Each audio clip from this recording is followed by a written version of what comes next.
Well, the Limerick Soviet happened in April 1919.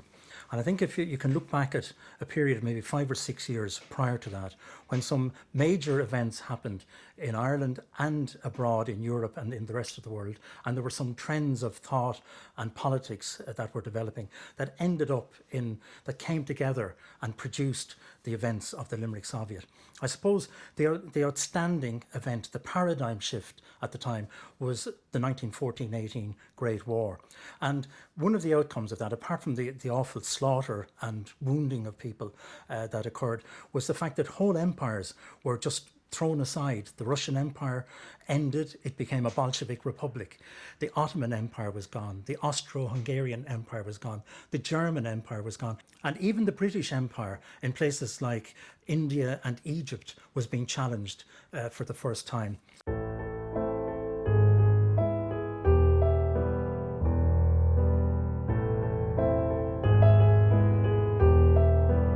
There were, in effect, three potential powers in Ireland, claimants to state power. The one, of course, the British, who were going to hold on to the colonial state. Then there was Sinn Féin, that was trying to build a state based on the newly elected deputies. It was the Dáil Éireann, the first Dáil. There's also the possibility of a new workers' republic being established by the labour movement.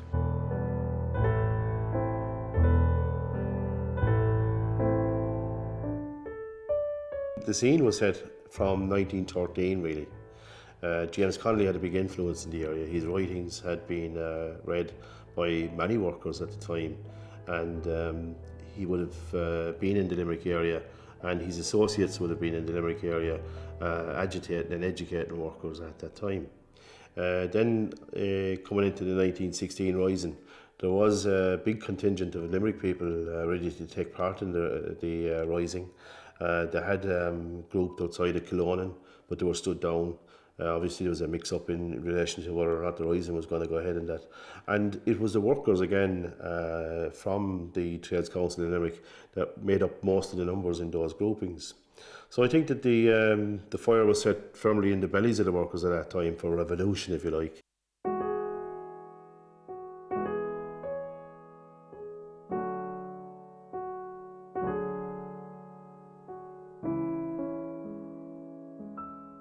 It all began with Bobby Byrne, and this park here is dedicated to him.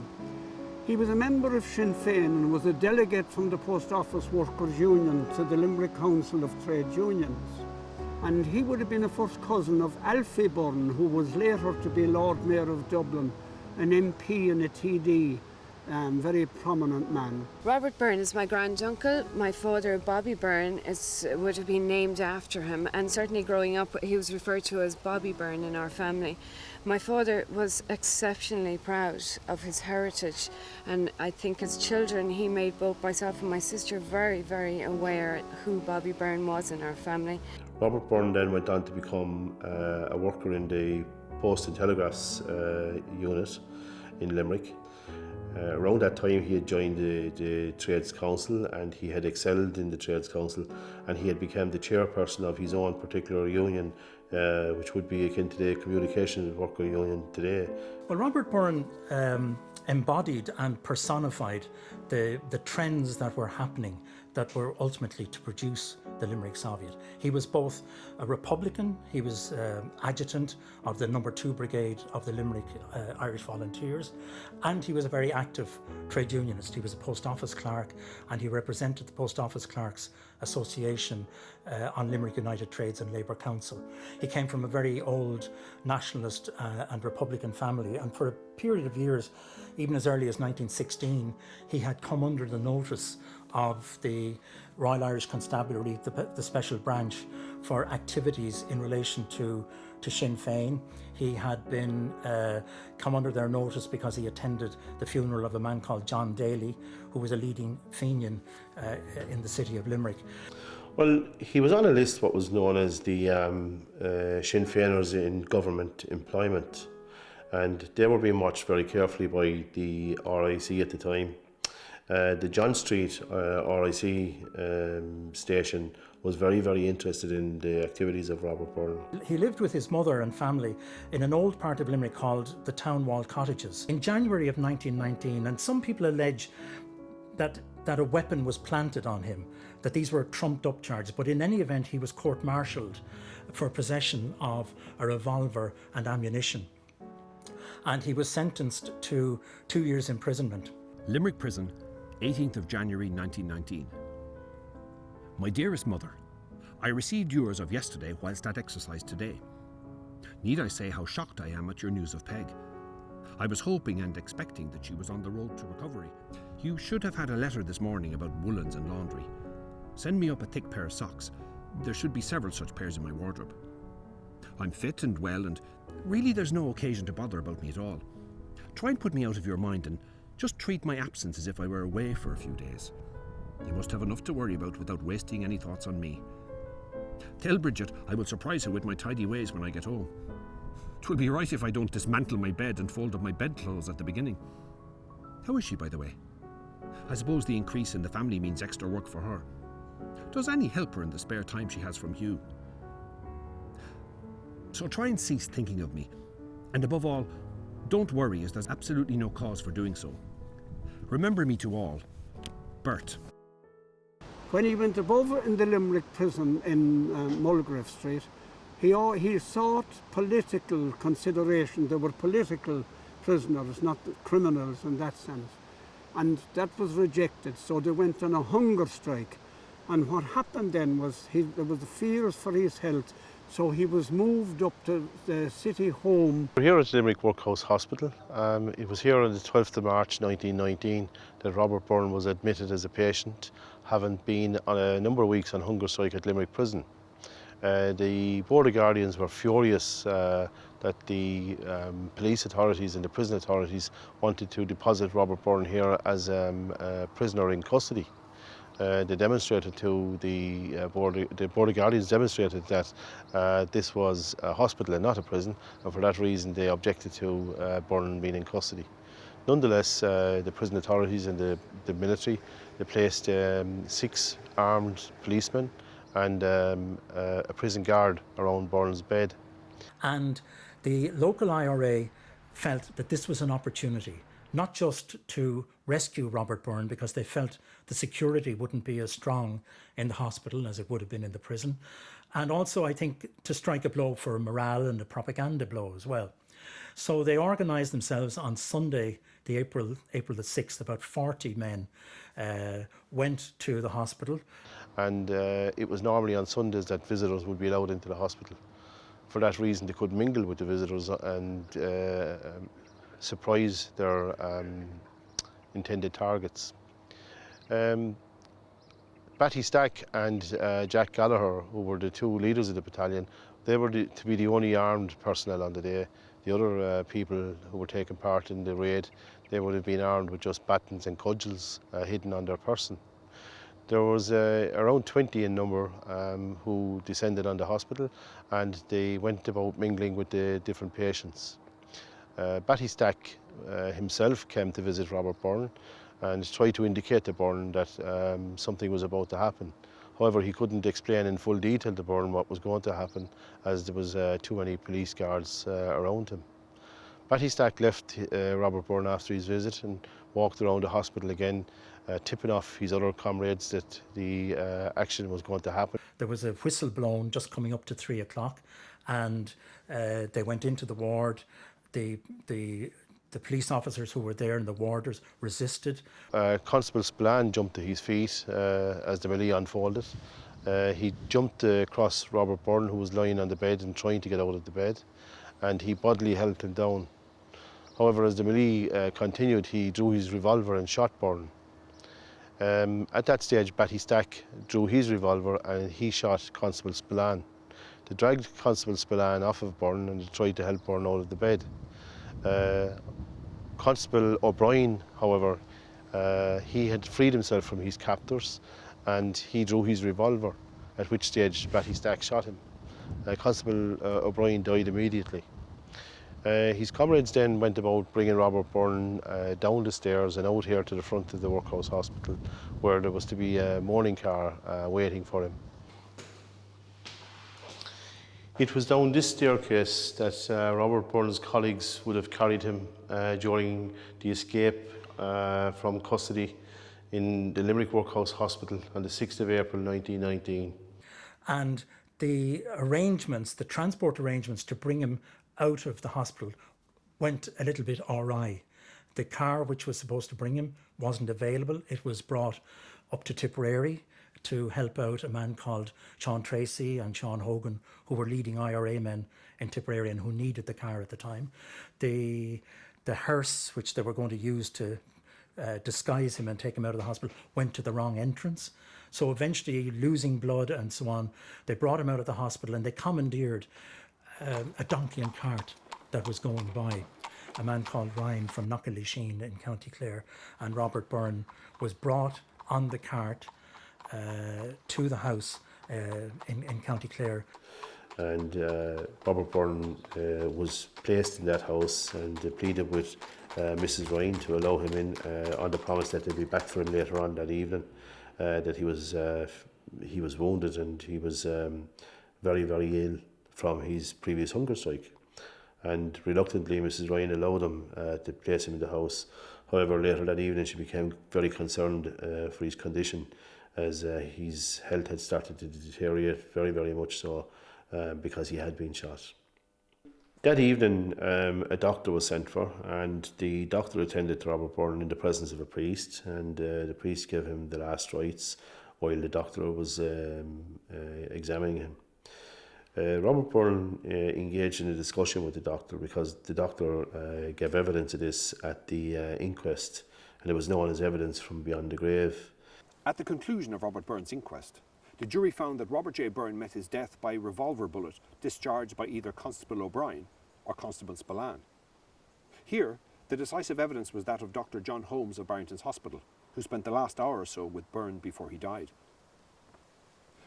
Dr. Holmes asked the dying man, "How did this happen to you?" Robert Byrne replied, "I was jumping out of bed." Holmes asked him, "Do you know who did it to you?" And Byrne replied, "The man that was shot." That was all that he said, continued Holmes, that was relevant as to how he sustained the wounds. This evidence pointed towards either Constable O'Brien or Spillane, since both were shot, as the man who had pulled the trigger on Robert Byrne. But first, there was legal argument as to whether or not Byrne's words could be admitted in evidence. Dr. Holmes said that he saw Byrne at about 7 o'clock in the evening he died, and he was vomiting blood about every quarter of an hour. Byrne said to him, "This is going to do for me, doctor, is it not?" Then he said, "I am not afraid to die in any case." Story of Bert dying on his own in a cottage, and I think his last words, "I'm not afraid to die," that's so powerful, that this man lying in his deathbed, having gone through the struggle that he did, going on hunger strike, made and accepted that his choice was to die for the cause. That's very powerful.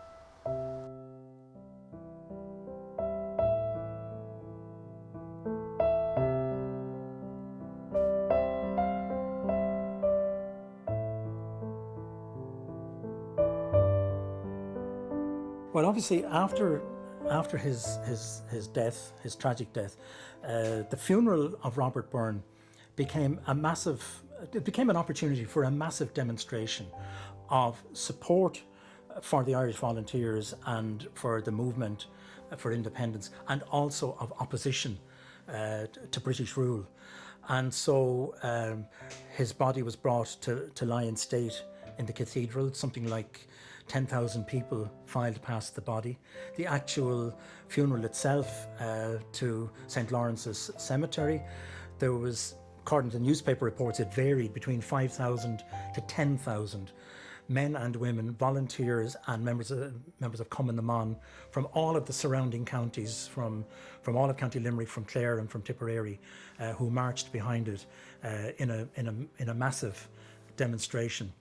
And the funeral cortege made its way up Patrick Street, and it came up past what is now Keen's Jewellers. It was the household bazaar at the time. And it's very poignant to see that there was 6 British Army officers standing on a plinth of a building there at the time. And as the coffin passed, 4 of those gave an official salute to the coffin as it passed. They recognised that this was the passing of a soldier. But I think, in a way, the event after his death that was more significant in terms of generating the Soviet was the inquest on Robert Byrne, and to an extent the inquest on Constable O'Brien, who died in the workhouse. Because the Byrne family had very, very good legal representation at the inquest. And their senior counsel managed to convey the impression, let's put it no stronger than that Robert Byrne had been shot by the Royal Irish Constabulary. And that galvanised Limerick. Not only had they now a son and a martyr who had died, but he had died at the hands of the police as well. As I said to you, he was a trade unionist, so therefore trade union organisations in Limerick began to pass resolutions of condolence with the family, so that the Limerick United Trades and Labour Council, and generally speaking, the effect of the inquest was to raise the level of anger and agitation within the city, and to raise the concern of the British authorities about what was going to happen as well.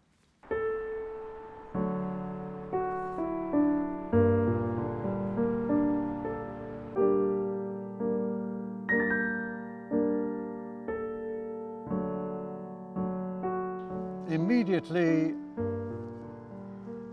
the British had a problem. They had to show, had to show that they were in charge, although their control was losing it. I mean, they had just won a major, the biggest war. They were the greatest empire the world had ever seen.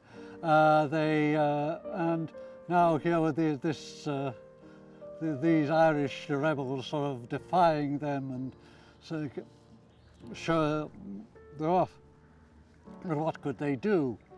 In around the 9th of April, the ads started to appear in the newspaper. They had to circulate it in the newspapers first, that they intended to make the area British military area to impose martial law.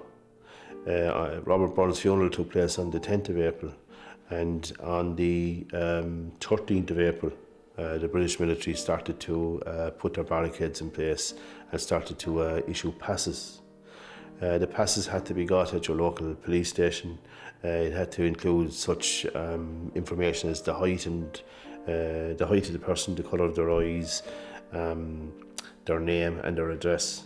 And they had to be known to the police officers or identify themselves by other means to the police officers before they could get their pass. They did that under a piece of legislation called the Defence of the Realm Act, which was actually intended for Britain.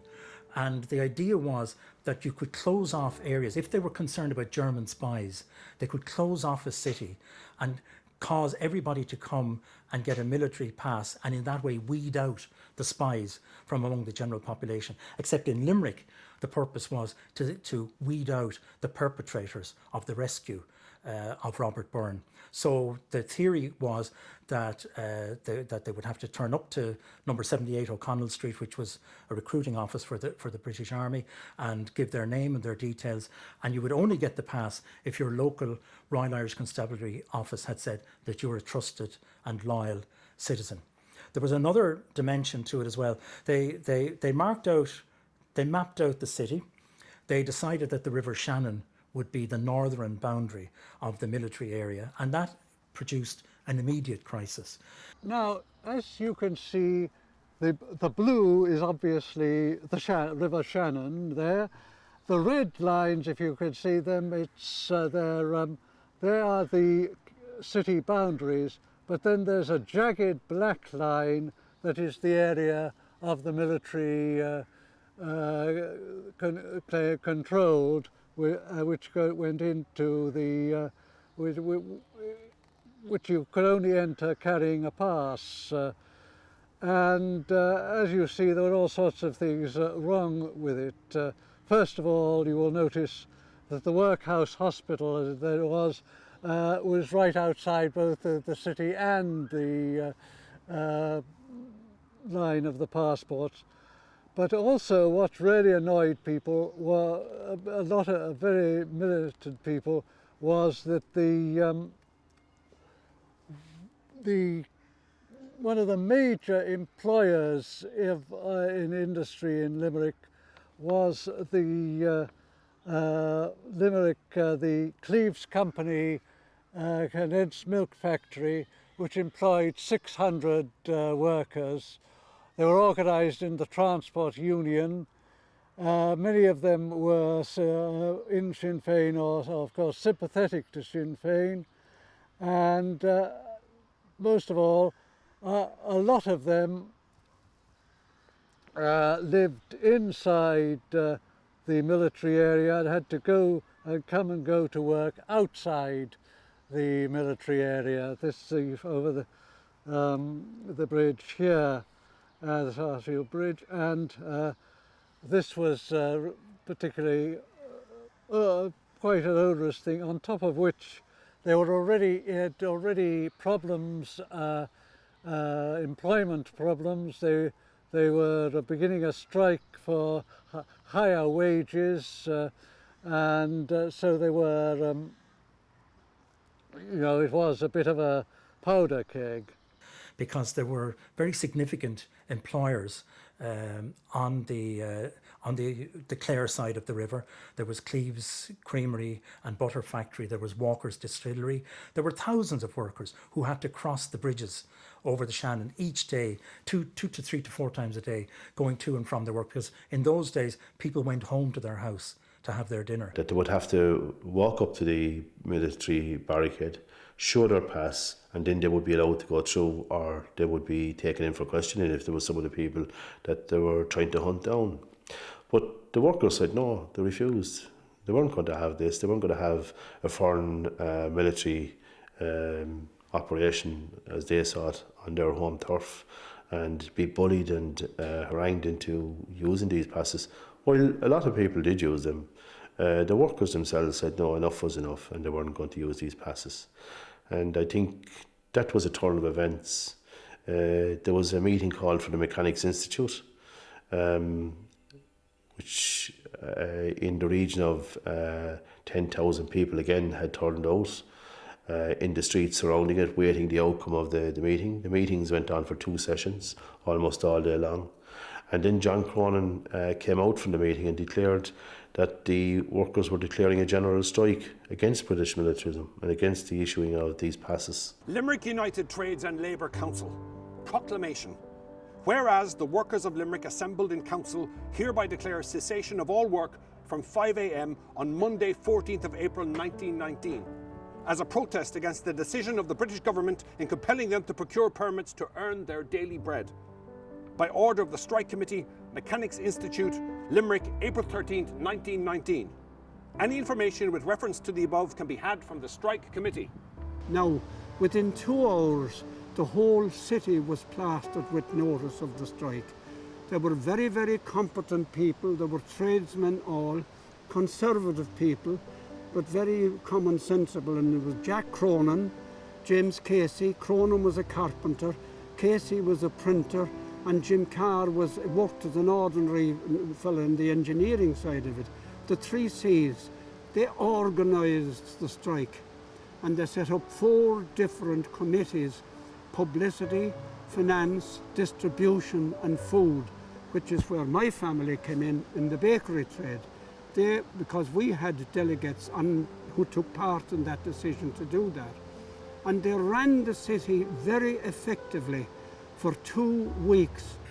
Well, it was a massive organisational achievement. The term Soviet was first given to it by the Irish Times, which was a unionist newspaper, which was virulently opposed to what was happening in Limerick. And it wasn't intended as a compliment. It was by way of warning people that this was happening in Limerick, the same type of events that they had seen in Russia and in Bavaria and so on.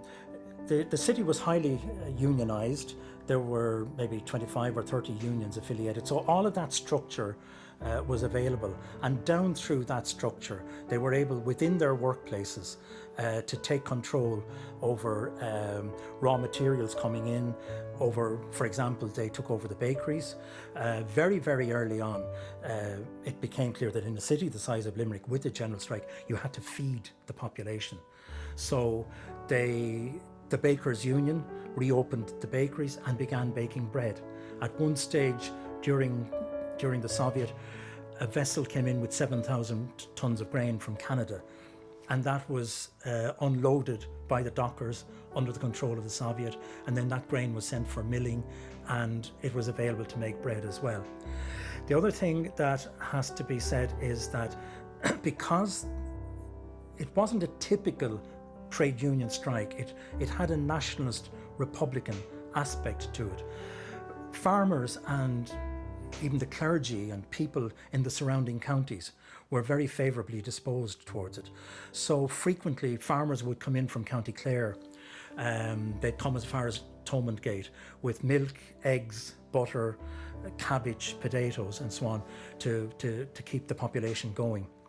The Soviet controlled opening and closing of hotels, opening and closing of cinemas, transport. If you had a hackney cab in Limerick at the time, you had to have a little badge on your horse's bridle to say that you were operating by power of the committee.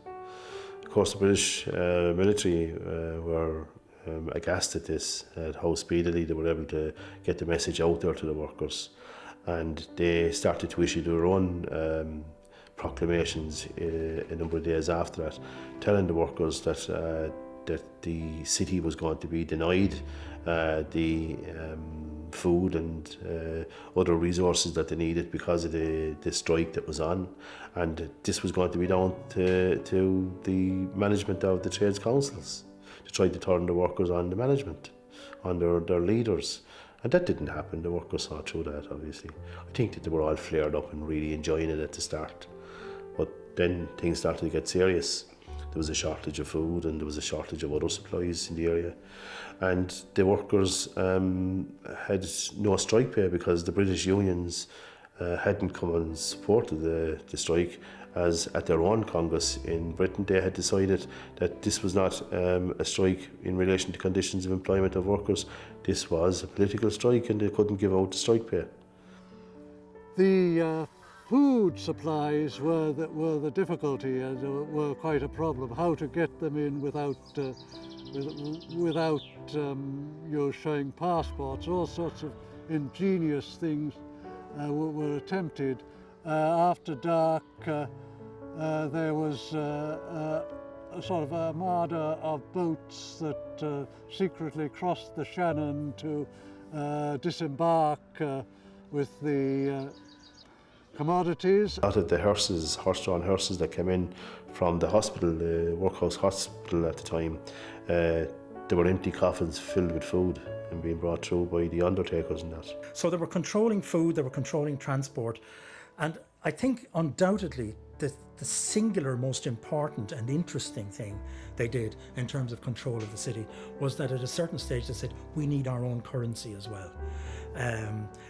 We need currency which is backed by the trade unions in the city and by the Irish Congress of Trade Unions, and therefore they printed their own currency. In the guise of promissory notes. The money, the denominations were in 1 shilling, 5 shilling and 10 shilling notes, and it said that they promised to pay the bearer the value of what was on the face of the money. The idea being that when strike pay would eventually be given to the workers, that the money could be redeemed through the Trades Council in the Mechanics Institute.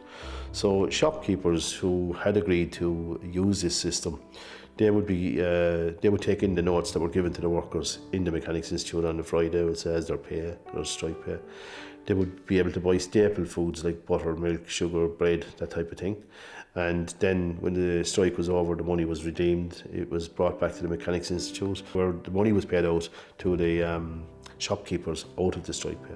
So by the time the first 10 days or so of the Soviet was over, you had a situation where, okay, at the edges of the city, nothing got in and got out because of the British permit system. But once you were inside the city, whatever you wanted to do, whether it was to travel by hackney cab or go to a shop or buy bread, that was all done under control of the Soviet, and the prices were controlled by them as well.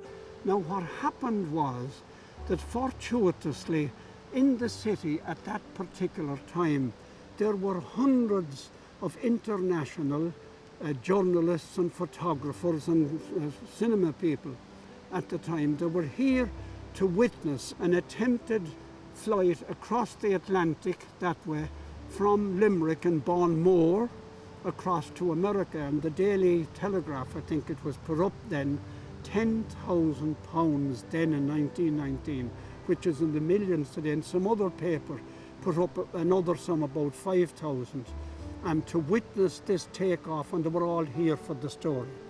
What happened was that the plane which was to have taken off ditched coming off the Welsh coast, so the event couldn't take place from here, but fortuitously the Limerick Trades Council had at its disposal a press corps coming from all over the English-speaking world, and some of them, one particular man, had a syndicated article, 750 newspapers throughout America, and they all reported very fairly on the goings-on of the strike, and the strike committee met each evening very professionally, I'm sure at the instigation of the journalists, and they sat down and they had a press conference and told them what was going on.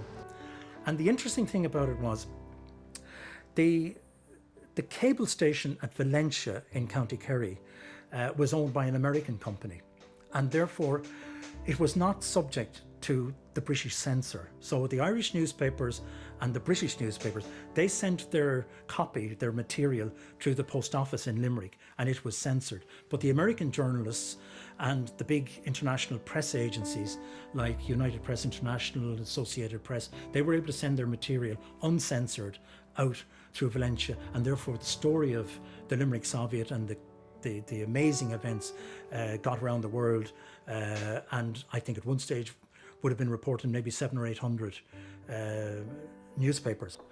And the true story of what was happening was getting out there. Here you had a small number of people in Limerick started this strike, and an Irish Times reporter had come at one stage and asked the question, you know, is this a Soviet? And to their surprise, John Cronin said, yeah, it's a baby Soviet.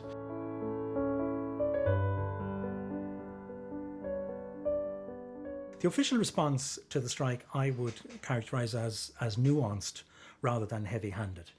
The choice of military commander, General Griffin, who was a Welshman, he was a Catholic as it happened, but he doesn't seem to have been your typical British Army martinet that you can get at that time at the rank of general. He took a very pragmatic view. He was happy to secure the perimeter of Limerick, but within the city itself, he was also content and pragmatic enough to let the Soviet control food, control prices, control transport.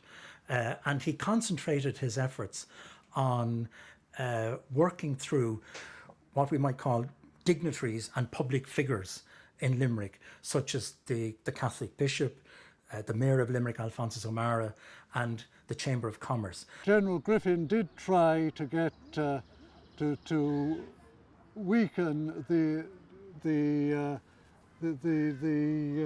obnoxiousness of the passport system by going to the Chamber of Commerce and offering what he'd refused before, that it should be in the hands of the bosses, but they just couldn't knew that they couldn't do that. I mean, the Trades Council was against it, and in fact they would so they refused. They said the offer, and so the Soviet continued. I think one of the important things to say about the city during the time is that it was trouble-free. There was a happy carnival atmosphere in Limerick. Journalists referred to the fact that they saw no incidents of drunkenness there. Everything was people were in good humour. There was a kind of a holiday kind of an atmosphere, and that really reached its peak on Easter Sunday in 1919, when about 1,000 young men and women got together and moved out through the British cordon outside the city to Caherdavan Heights on the outskirts of the city.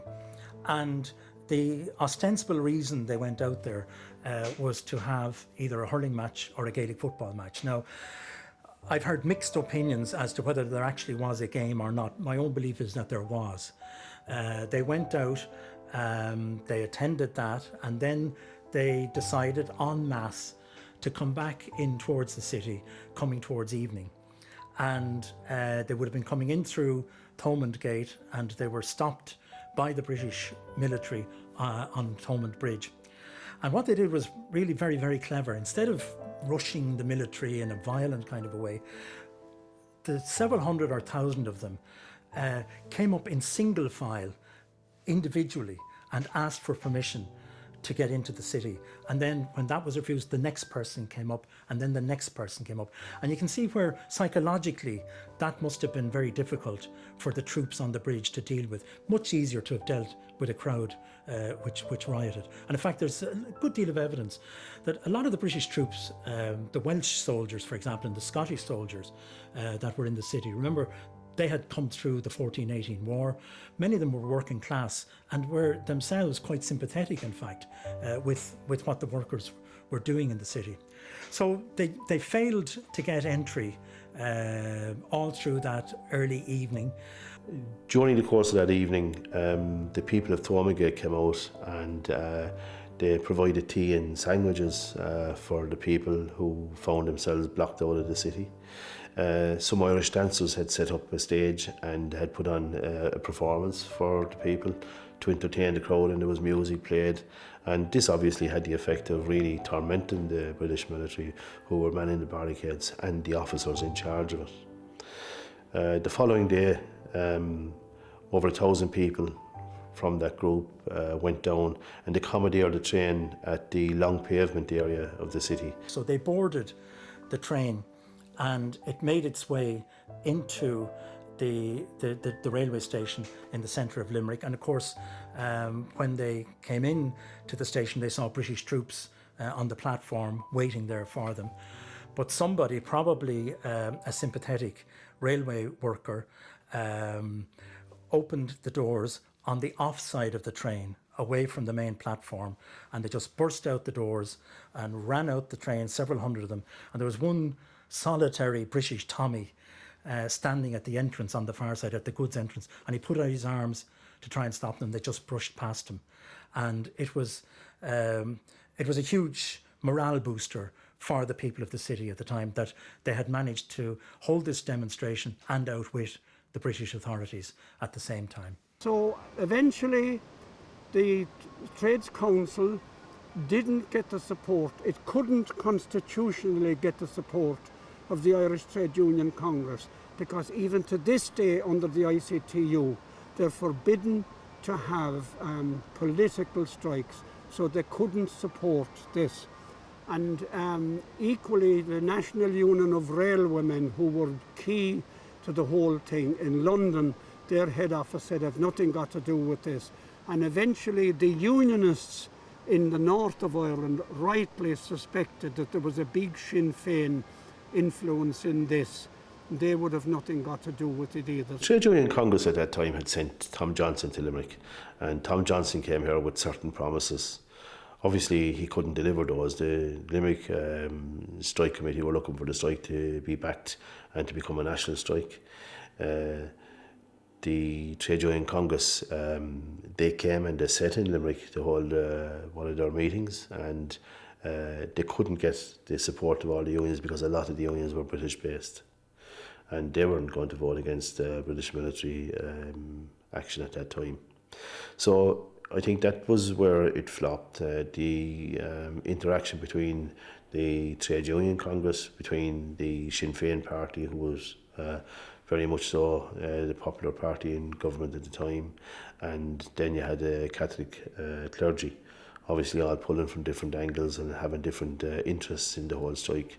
The women and children at one stage were going to be taken out of the city and put up in the county areas outside the proclaimed area, and this upset the Catholic Church so much so that they started to intervene in talks. In addition to that, I suppose you'd have to say as well that despite all of the rhetoric and the theory which was there in the trade union movement, based on the writings of Connolly about a general strike, taking over workplaces and running the country, the leadership that was there at the time, people like Thomas Johnson and William O'Brien, in comparison with the men who had gone before, with James Connolly and with James Larkin, who at that time was in America, they were very, very, very much more conservative people. They were not radical or into challenging the system in that way. The Congress executive only met in Limerick in the second week. People had been wanting the leaders of the Transport Union, Thomas Foran and William O'Brien, to come down, and though they were on the Congress executive, they didn't come down, and but that may have been significant. But in the meantime, there was, as I say, this problem amongst the supporters of the people who were opposed to the passports.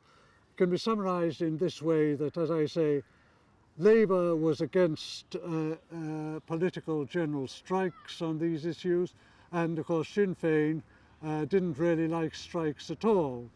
So how were they to get around this problem? Once General Griffin began to be aware that this was not going to escalate nationally, he started to put on a lot more pressure with the local employers, the Chamber of Commerce, and I think as well the Bishop and the local Catholic clergy, who had been very supportive during the earlier emotional part of the Soviet, near the death of Robert Byrne and the funeral and so on. I think they were getting to the stage as well where they wanted a resumption of what they would see as normality within the city of Limerick. So and again, this emphasises the pragmatic nature of General Griffin's approach.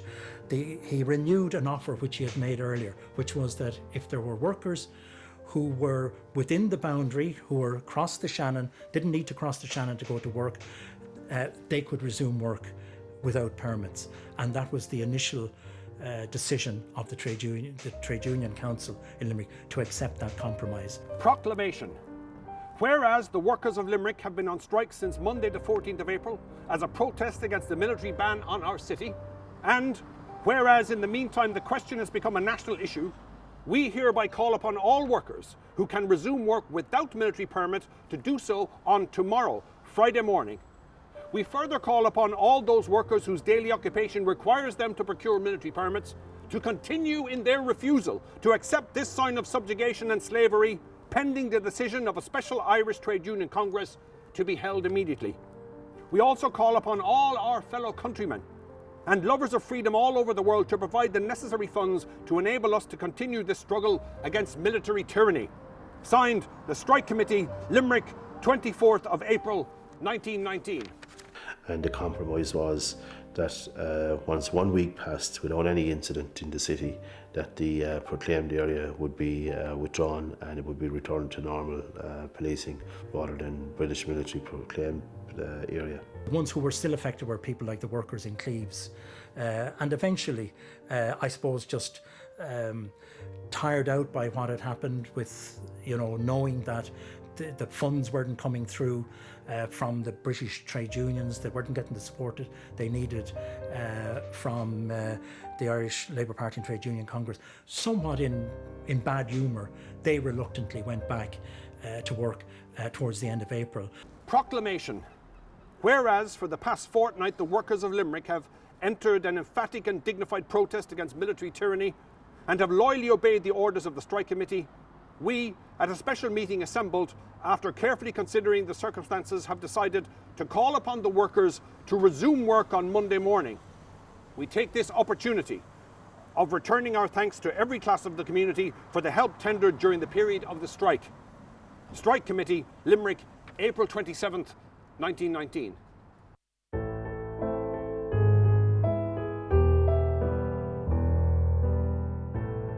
Well, it's a bit like the 1913 lockout. It was seen as a victory, notwithstanding the fact that the battle was lost. It didn't extend to becoming a national state of a Soviet, which is what it turned out to be. Their aims after the strike took off started to gather momentum that they were going to turn Ireland into another Bolshevik state, if you like. They had all these great aims. The trade union movement see it as being one of the most symbolic episodes in Irish labour history, outside of the 1913 lockout. I suppose the lessons to be learned from that particular thing is that solidarity does count. People working together and trusting each other, that they can change things. And they certainly stopped the British at that particular time from gaining more and more control in Limerick City. Nationally, it had very important ramifications.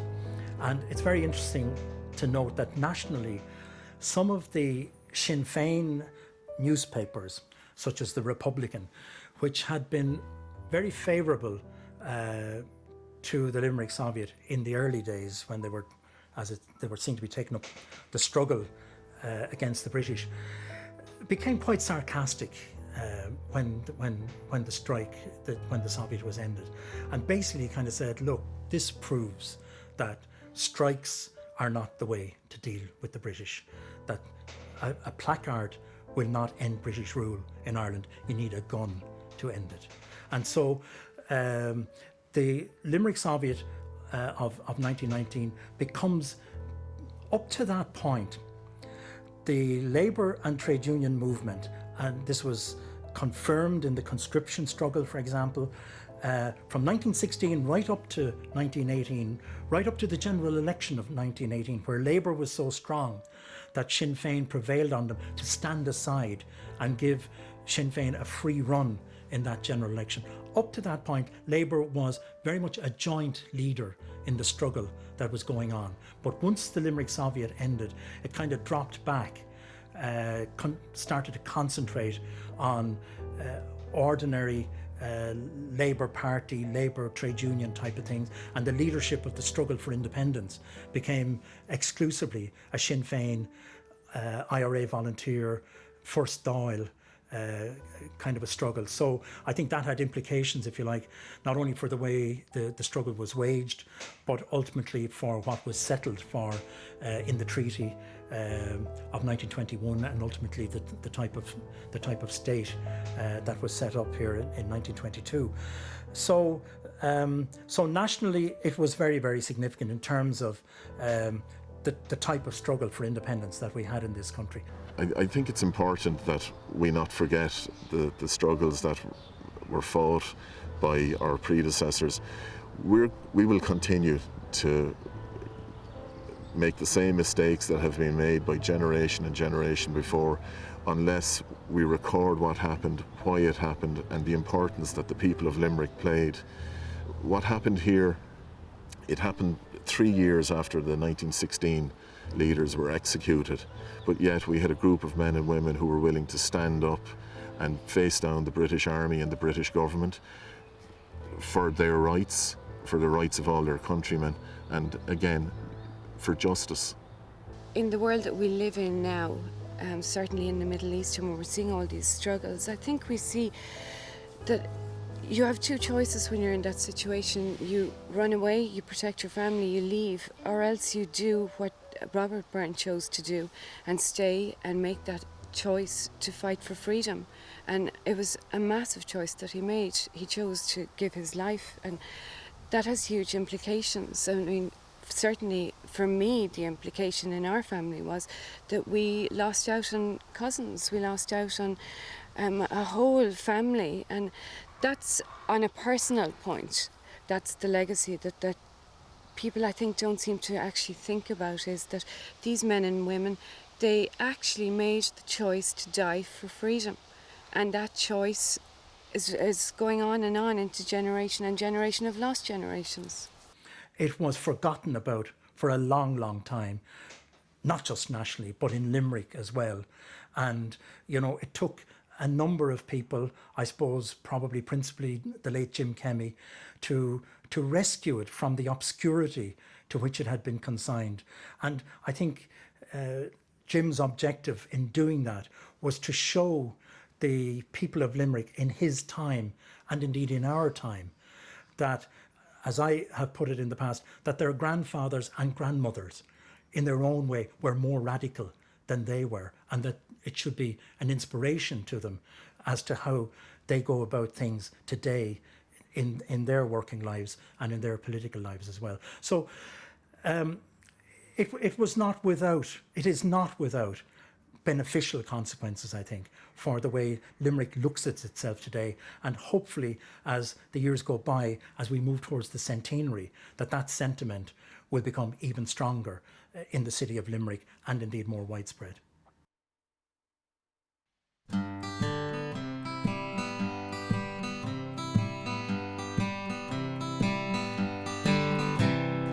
"1919 was the year the trouble all went down. The Defence of the Realm Act was invoked by the Crown. They imposed martial law upon old Limerick town.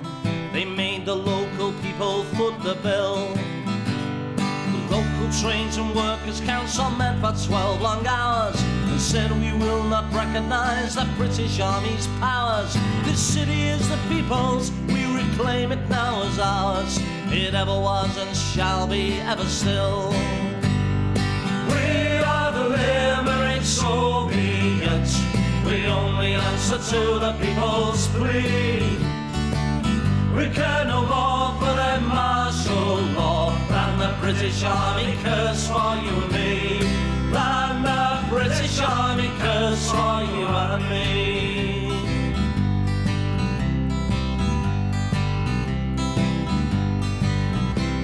The printing workers laboured through the darkness of the night to urge the population to resist the army's might. Within 2 hours the city walls proclaimed a general strike, and Limerick responded to the call. Workers in their thousands were parading through the streets. The Irish Times was horrified and called for their defeat. For the people were in charge now, not the army or elites. So they held the torch of freedom for us all. We are the Limerick Soviet. We only answer to the people's plea. We care no more for their martial law than the British Army curse for you and me.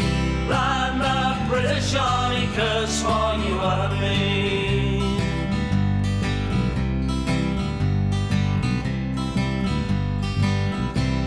The Soviet Limerick, it lasted 2 weeks long, a forgotten revolution overlooked by history's song. John Cronin and his strike committee's beacon has not gone. It lights the path to justice for us still. We are the